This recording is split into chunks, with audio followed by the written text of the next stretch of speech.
प्रभु यीशु पिता परमेश्वर से जुड़ने का एक ही द्वार है और उन्हें परमेश्वर का पुत्र भी कहा गया है।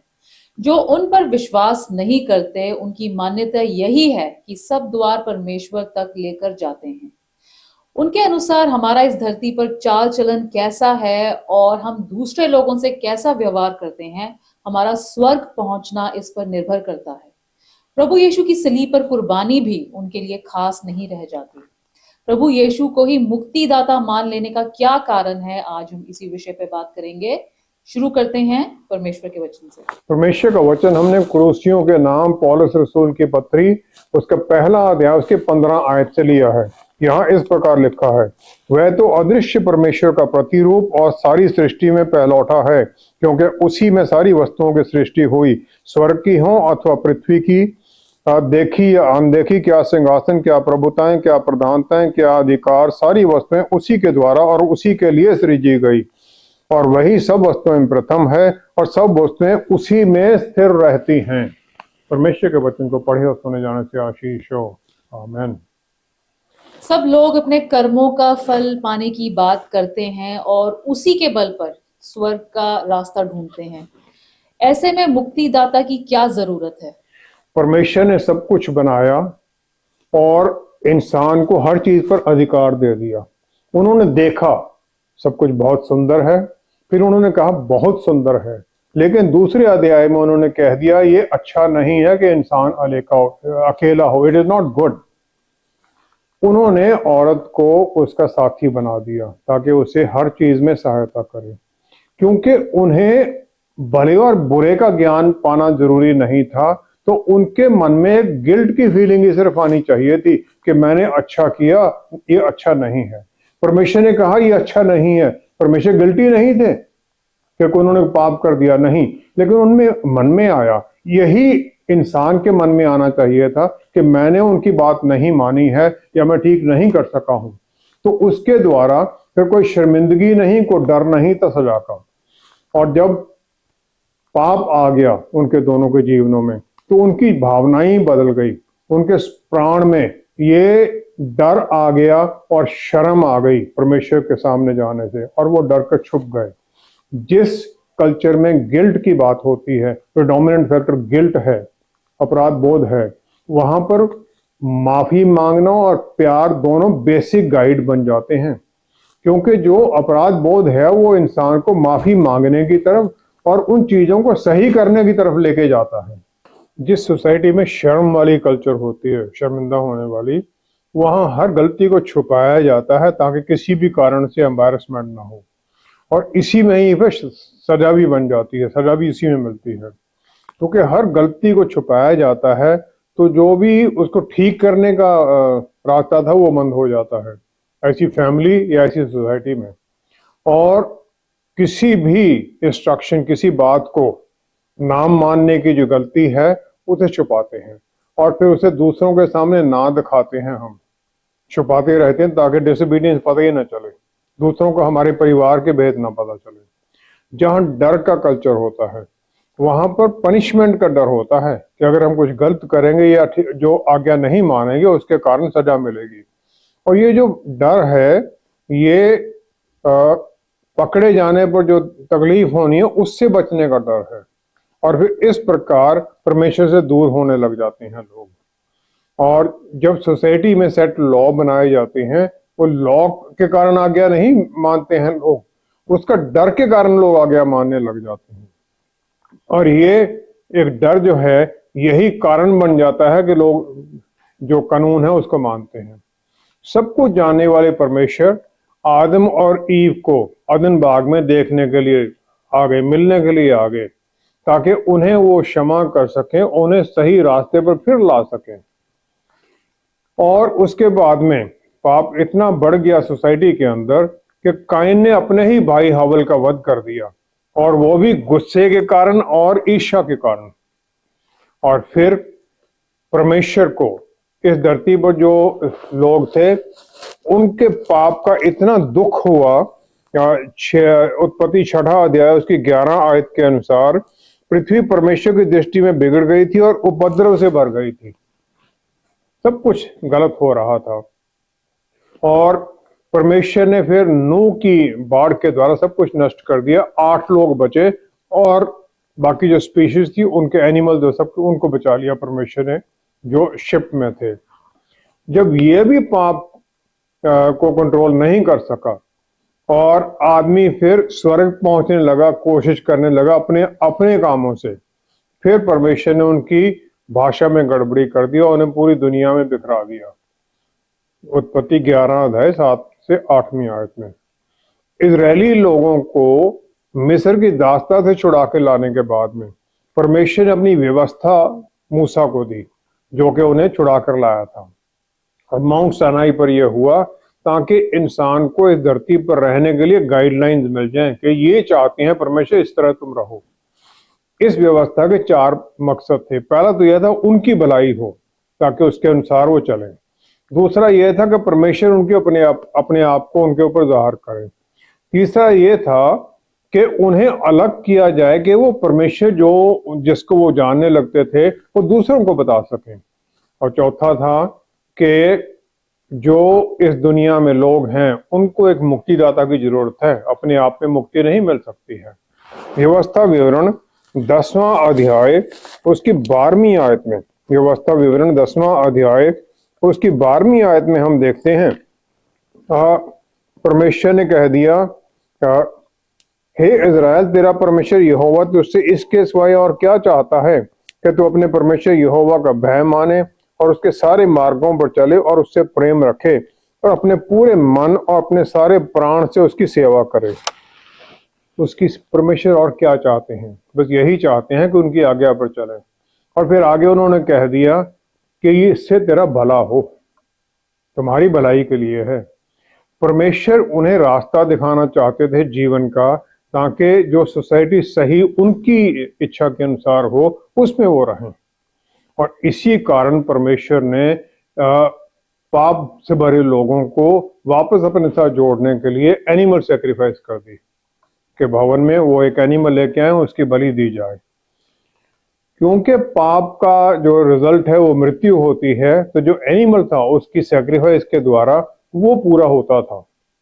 लेकिन ये परमानेंट सॉल्यूशन नहीं था, क्योंकि इसके साथ इंसान को ये पता चलता था कि उन्हें किसी और की जरूरत है जो पाप रहित हो और जो व्यवस्था के पूरी बातों पे पूरा उतरता हो।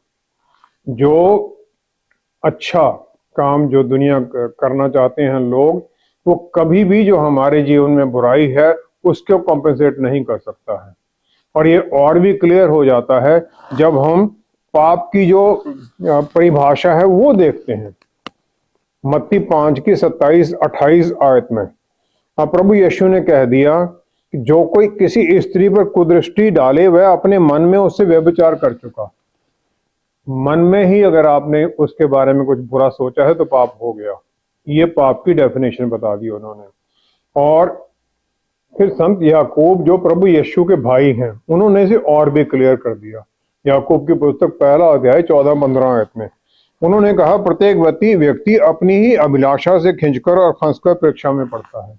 अपनी इच्छाओं में फंसकर ही वो जाता है। और फिर आगे कहा, अभिलाषा गर्भवती होकर पाप को जनती है। जब हमारी इच्छाएं और ज्यादा हो जाती हैं तब हम पाप में फंस जाते हैं। टेम्पटेशन पाप नहीं है, लेकिन उन जो टेम्पटेशन है उसे हम विचारों में डाल लें, फिर उसके अनुसार अपनी इच्छाओं में डाल लें, वो पाप है। दोनों ही पाप है, सोचना भी और इच्छा करना भी। उत्पत्ति 3 अध्याय 6 आयत में ईव ने वहां पर जो भले और बुरे के ज्ञान का वृक्ष था उसको पहले कई बार देखा होगा, लेकिन जब शैतान ने उसे वो भ्रम में डाला तब उसने देखा। 3 अध्याय उसमें हम देखते हैं, तब ईव ने उसको देखा कि जो ये पेड़ है, ये पेड़ देखने को, उसने कहा फल खाने के लिए अच्छा और देखने में मनभाऊ और बुद्धि देने के लिए चाहने योग्य है। अब उसकी आंखों में कुछ और ही दिखने लग गया। वही पेड़ जिसको प्रभु यीशु ने, जो वहां क्रिएटर थे, उन्होंने मना किया था। और जो पाप था वो उस टेम्पटेशन को मानने में था और फिर उसके लिए प्लान करने लगे। उसने सोचा हाँ ये ठीक तो है, मुझे ये खा लेना चाहिए। प्लानिंग शुरू हो गई। याकूब की पुस्तक 4 अध्याय 17वीं आयत में और भी उन्होंने पाप को क्लियर कर दिया। उन्होंने कहा जो कोई भलाई करना जानता है और नहीं करता उसके लिए ये पाप है। भलाई करना जानना और उसको ना भी करना फिर भी पाप है। और इस प्रकार जब हम पाप की ये सब परिभाषाएं समझ लेते हैं, कौन है जो ये कह सकता है कि अपने कामों के द्वारा वो स्वर्ग जाने के लायक है।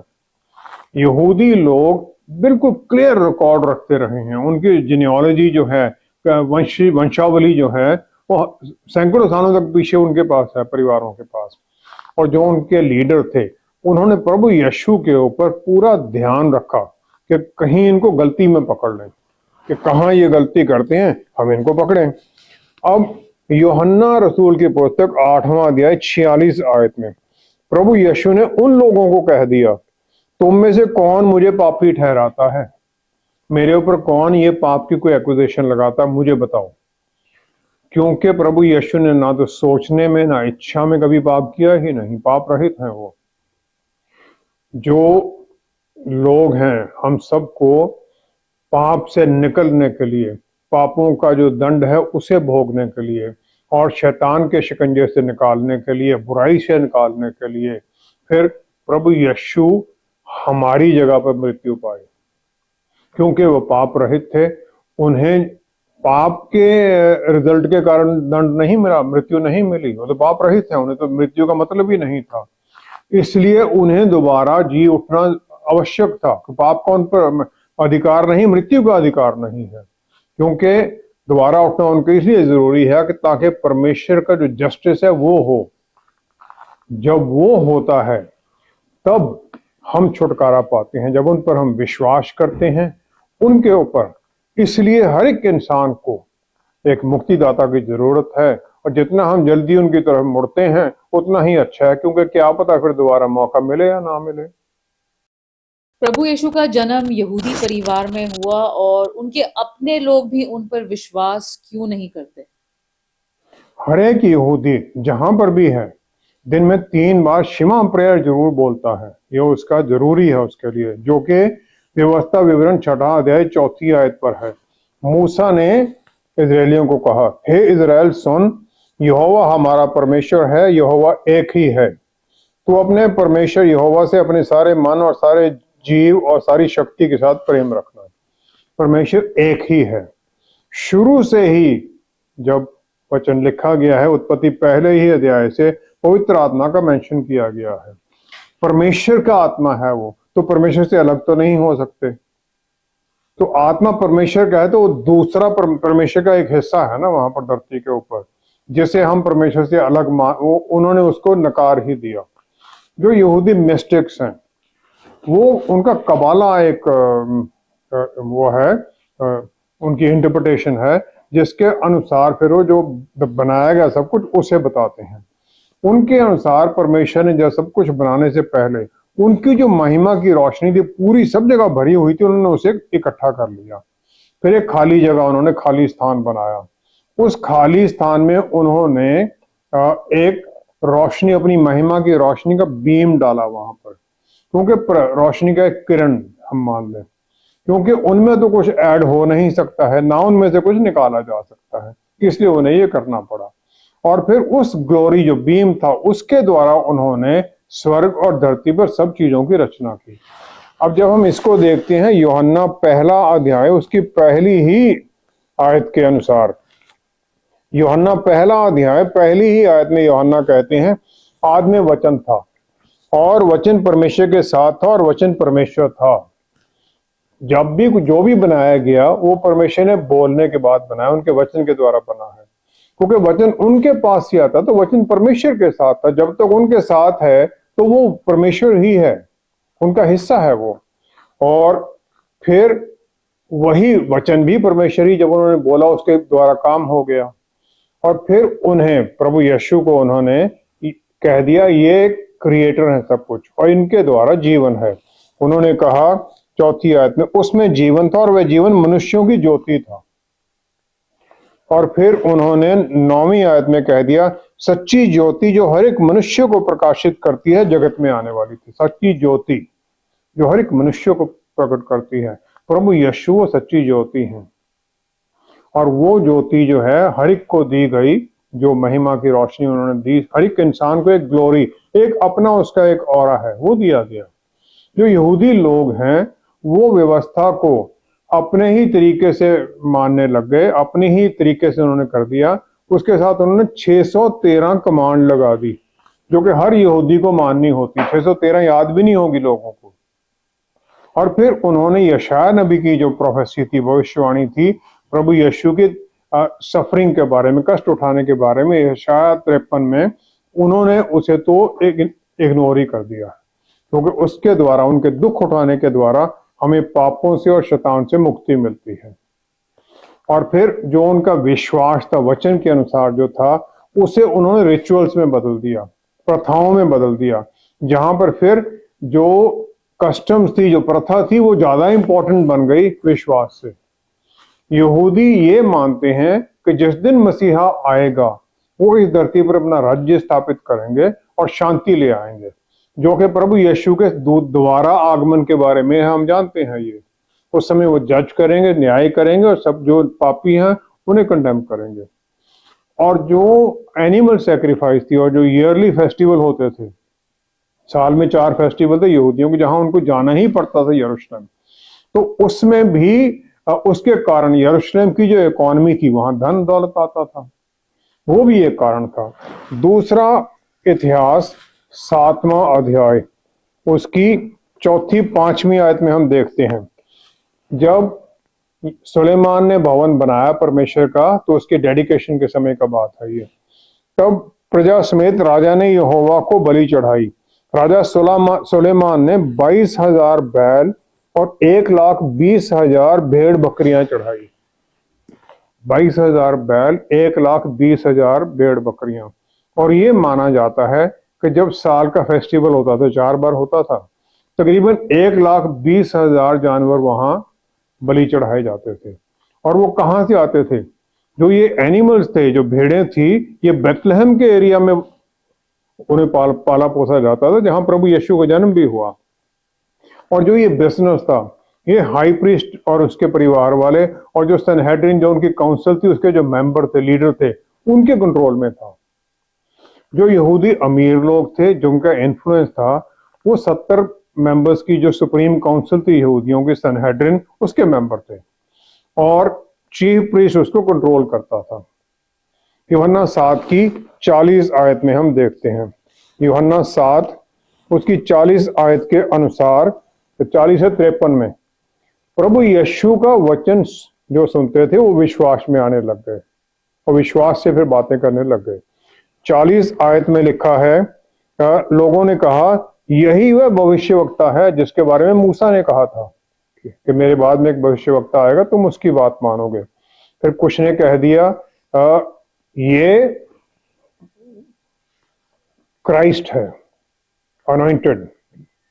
मूसा ने वो व्यवस्था विवरण 18 की 18 में कहा था भविष्यवक्ता के बारे में। कुछ ने कहा दिया ये क्राइस्ट है, अनॉइंटेड वन, जो मसा किया हुआ है परमेश्वर के द्वारा। लेकिन उन्हें चुप करा दिया गया इस बात पर कि जो मसीह है वो तो बेथलेहम में जन्म लेगा, गलीली से कैसे आ सकता है। किसी ने ये पूछने की कोशिश ही नहीं की, सोचने की कोशिश ही नहीं की, प्रभु यीशु का जन्म बेथलेहम में हुआ था। और फिर उसके आगे हम देखते हैं निकोडिमस, जो प्रभु यीशु के पास रात को आया था, यूहन्ना 3 अध्याय 2 आयत के अनुसार। उसने फिर सवाल पूछ लिया, उसने पूछा कि क्या हमारी व्यवस्था, 7वां अध्याय उसकी 51 आयत में, क्या हमारी व्यवस्था किसी व्यक्ति को जब तक पहले उसकी सुनकर जान न ले वह क्या करता है दोषी ठहराती है? क्योंकि सनहेड्रिन ने प्रभु यीशु को दोषी ठहरा भी दिया था 7वें ही यूहन्ना के उसमें चैप्टर में, और उनके ऊपर दंड लगाने की कोशिश कर रहे थे वो। और इस प्रकार निकोडिमस को भी चुप करा दिया गया, क्योंकि सब लोग जो चीफ प्रीस्ट के साथ मिले हुए थे, उन्हें अपनी पोजीशन का खतरा था। जब लाजरस को जिंदा किया गया प्रभु यीशु द्वारा, वो 4 दिन तक मृतक रहा, और फिर उनके अगेंस्ट भी जो यहूदी लोग थे, उन्होंने ये बात उठा दी। यहूदी लोगों ने क्या कह दिया, 11 यूहन्ना 47-48 आयत में, उन्होंने फिर प्रधान याजकों और फरीसियों ने महासभा बुलाई और कहा, हम करते क्या हैं? यह मनुष्य तो बहुत चिन्ह दिखाता है। यदि हम उसे यूं ही छोड़ दें तो सब उस पर विश्वास ले आएंगे और रोमी आकर हमारी जगह और जाति दोनों पर अधिकार कर लेंगे। अब उन्हें डर किस चीज का है? कि हमारा जो पोजीशन उसे पकड़ लिया जाएगा। चीफ प्रीस्ट और जो लीडर्स थे, उन्हें लोगों को वचन के अनुसार समझाना था और वचन की आज्ञाकारिता में लाना था, क्योंकि पुराने नियम में अनगिनत भविष्यवाणियां की गई हैं मसीहा प्रभु यीशु के बारे में। लोग उनकी ईगरली वेट कर रहे थे और यहूदी आज भी वेट कर रहे हैं। और बहुत लोग खड़े हुए जिन्होंने कहा मैं मसीहा हूं, और फिर उन्हें जांचा गया यहूदी लीडर्स के द्वारा। लेकिन क्योंकि यहूदी लीडर्स का जो कंसर्न था वो अपनी पोजीशन के बारे में ज्यादा था, वो लीडरशिप गाइड करने के चक्कर में तो भूल ही गए थे। वो मत्ती 28 की 12-14 आयत में हम देखते हैं, जो रोमी सैनिक थे जिन्होंने कब्र के ऊपर वो स्वर्गदूतों को देखा, पत्थर को हटते हुए देखा बगैर किसी के एफर्ट के, खाली टूम को देखा, खाली कब्र को, मेरी मैगदलीन से प्रभु यीशु को बातें करते हुए देखा, जी उठने के बाद में उन्होंने सब कुछ देखा।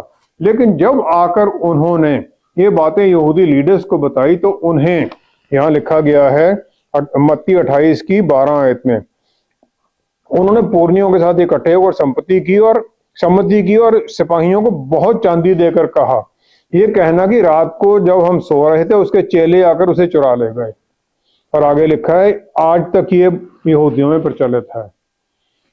अगर एक रोमी सोल्जर की कस्टडी में से कोई निकल जाता तो उसे मृत्यु मिलती थी।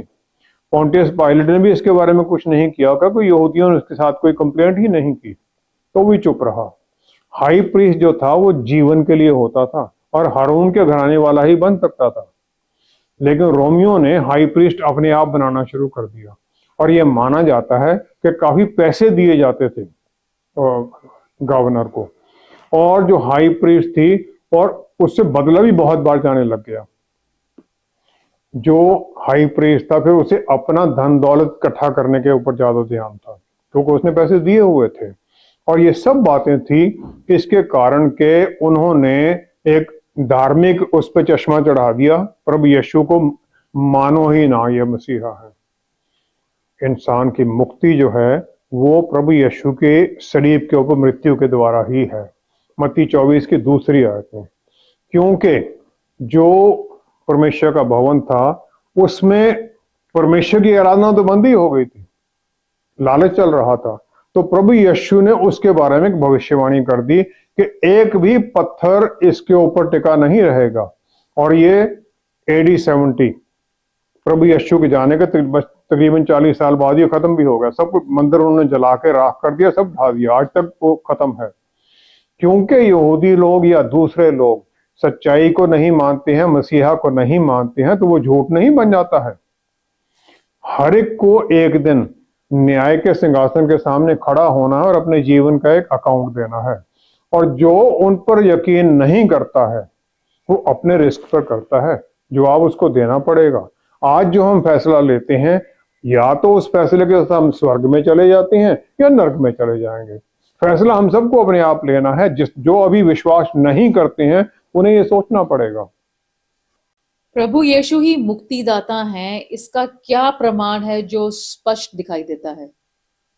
हर एक विश्वासी के अंदर पवित्र आत्मा काम करते हैं और उसके अंदर बदलाव आने लग जाता है, व्यवहार में बदलाव आता है, जो कि सबसे बड़ा प्रूफ है। जो चेले थे पूरी दुनिया में गए और उन्होंने दुख उठाए, तरह तरह के दुख उठाए, मृत्यु भी पाई। क्या किसी झूठ के लिए वो मरे ऐसे जाकर? थॉमस जो कि इंडिया में आए, चेन्नई में उन्हें भाला मारकर मार दिया गया, उनका मेमोरियल आज भी वहां पर है। पौलुस रसूल ने अपनी पोजीशन थी, फरीसी थे, सनहेड्रिन के मेंबर थे, उनके और कई प्रिविलेज थे, वो सब कुछ छोड़कर उनको पत्थर मारे गए, हर तरह का कष्ट सहा, मृत्यु भी उन्होंने सही। यूहन्ना 10 का 37-38 आयत में यहूदी लोगों ने प्रभु यीशु को ये चार्ज लगाया कि ये ब्लास्फेमी, निंदा करता है परमेश्वर की, और लेकिन उनकी वो इस बात का उत्तर नहीं दे सके। प्रभु यीशु ने उन्हें कहा, यदि मैं अपने पिता के काम नहीं करता तो मेरा विश्वास ना करो। परंतु यदि मैं करता हूं तो चाहे मेरा विश्वास ना भी करो, परंतु उन कामों का तो विश्वास करो, ताकि तुम जानो और समझो कि पिता मुझ में है और मैं पिता में हूं। मेरे कामों का विश्वास तो करो, उन्होंने कहा। लेकिन यहूदी नहीं माने इस बात को भी। यहूदियों का विश्वास है कि एक मृत्यु के बाद में एक सोल शरीर के पास में 3 दिन तक रुकती है, कि शायद मौका मिल जाए दोबारा जाने का, और फिर 3 दिन बाद वो चला जाता है, उसके बाद जिंदा होने का चांस नहीं है। लाजर को प्रभु यीशु ने चौथे दिन जिंदा किया, जो कि सिर्फ परमेश्वर ही कर सकते थे। जो नाइन की विधवा थी, यारोस की पुत्री थी, उसे ही प्रभु यीशु ने जिंदा किया। यशायाह 7 की 14 आयत में जो भविष्यवाणी की गई थी कुंवारी कन्या के जन्म के द्वारा, कि उसका नाम इमैनुअल रखा जाएगा, परमेश्वर हमारे साथ है, और प्रभु यीशु में पूरा हो जाता है, क्योंकि वो हमारे साथ रहे। मरियम ही एक औरत थी इस धरती के ऊपर उस समय, जो ये जानती थी कि उसका पिता कौन है, और वो उनसे प्यार भी बहुत करती थी। और फिर जब उन्होंने देखा फरीसी लोग उनके पीछे पड़े हुए हैं, तो वो प्रभु यीशु को मिलने के लिए आ गए। ये देखते हैं मत्ती 12:46 में। जो प्रभु यीशु के ऊपर मेन चार्ज था यहूदी लोगों का, वो था कि वो अपने आप को परमेश्वर का पुत्र कहलाते हैं। जब प्रभु यीशु को गेत्सेमनी पार्क में पकड़ लिया गया और उन्हें क्रूस पर चढ़ाए जाना है, और उन्हें वो लेके जा रहे थे पायलट के पास, तो मरियम के पास ये समय था, उससे प्यार करती थी अपने बेटे से। क्यों नहीं उसने जाके कह दिया कि इसका तो पिता भैया झूठ बोल रहा है, इसका पिता तो फलाना है, मुझे पता है, मैं इसकी माँ हूं, और उसको बचा सकती थी। लेकिन सच ये था कि उसका पिता परमेश्वर ही था, इसलिए उसने झूठ नहीं बोला। और जब से प्रभु यीशु ने मिनिस्ट्री शुरू की, उन्होंने कभी भी अपनी माता को माता कहकर नहीं बुलाया, उन्होंने नारी कहकर बुलाया, क्योंकि उस समय वो उसका पुत्र नहीं, उसके मुक्तिदाता हो चुके थे। और यूहन्ना 19:26 में जब सलीब के ऊपर जब उन्होंने यूहन्ना रसूल को उसकी जिम्मेवारी दी अपनी माता की, तब उन्होंने कहा, हे नारी, देखिए तेरा पुत्र है, इसके पास तूने जाना है। कोई भी जो मर जाता है दोबारा जिंदा नहीं होता है, वो भी 3 दिन बाद, और फिर सबके सामने दिखाई देते हुए स्वर्ग में उठाया जाना। माउंट ऑफ ऑलिव से उठाया गया, प्रेरितों की पुस्तक 1 अध्याय 9वीं आयत के अनुसार, यूहन्ना 20 की 30-31 आयत में। यूहन्ना रसूल की जो उनकी इंजील है, उसमें उन्होंने लिखा है बड़ी क्लियरली, उन्होंने कहा, यीशु ने और भी बहुत से चिन्ह चेलों के सामने दिखाए जो इस पुस्तक में लिखे नहीं गए, परंतु ये इसलिए लिखे गए हैं कि तुम विश्वास करो कि यीशु ही परमेश्वर का पुत्र मसीह है, और विश्वास करके उसके नाम से जीवन पाओ। वो कहते मैंने सिर्फ इसलिए लिख दिया है ये। और 2000 साल से चेले अनगिनत काम करते रहते हैं, कर रहे हैं, लेकिन विश्वास वही नहीं करते हैं प्रभु यीशु पर। 2 कुरिन्थियों 4 अध्याय 4 आयत के अनुसार, जिनके मन की आंखें इस युग के राजा ने, शैतान ने अंधी कर दी हैं, वही नहीं मानते हैं। आइए हम प्रार्थना करें। पिता परमेश्वर, क्या ही धन्य है आपने हर तरह की इस दुनिया के लोगों की कोशिशों के बावजूद भी वचन अपना हमारे तक पहुंचा दिया, ताकि हम भी बच सकें। जितने लोग आज जुड़े हुए हैं, जिन्होंने प्रभु अभी तक आपको अपना मुक्तिदाता नहीं स्वीकार किया है, पवित्र आत्मा परमेश्वर द्वारा उनके मन को भी छू दीजिए, ताकि वो भी सच्चाई को जाने और आपकी तरफ मुड़े और अनंत काल का जीवन पाएं। पिता परमेश्वर सब कुछ प्रभु यीशु के पवित्र नाम में मांगते हैं। आमीन, आमीन, आमीन।